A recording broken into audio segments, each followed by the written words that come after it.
Research and innovation is getting more and more a societal imperative. Do you agree with this sentence? Yes, absolutely. I mean, people's needs are constantly changing.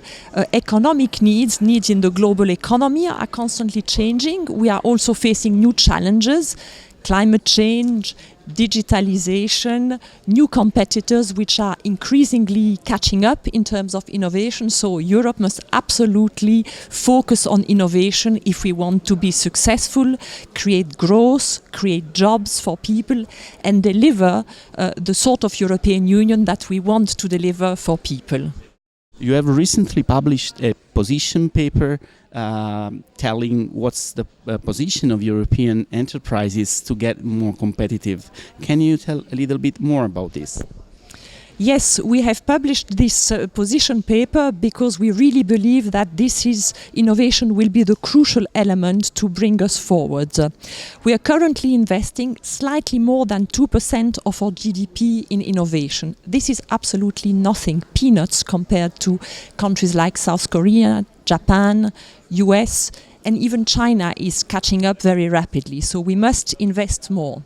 There is a very important research program which is being discussed at European level for the moment, the Horizon Europe program, and we want to ensure that there is at least 120 billion euros allocated to this program in the future.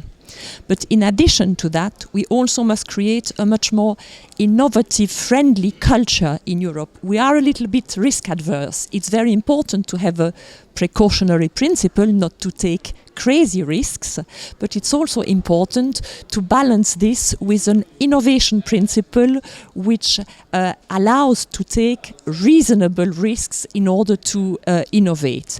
Last but not least, we absolutely need to have an industrial strategy in Europe, because industry is one of the biggest drivers of private investment in research and innovation in Europe. And if you want to win the race for innovation, you need to have support for the companies that are actually investing the most in innovation.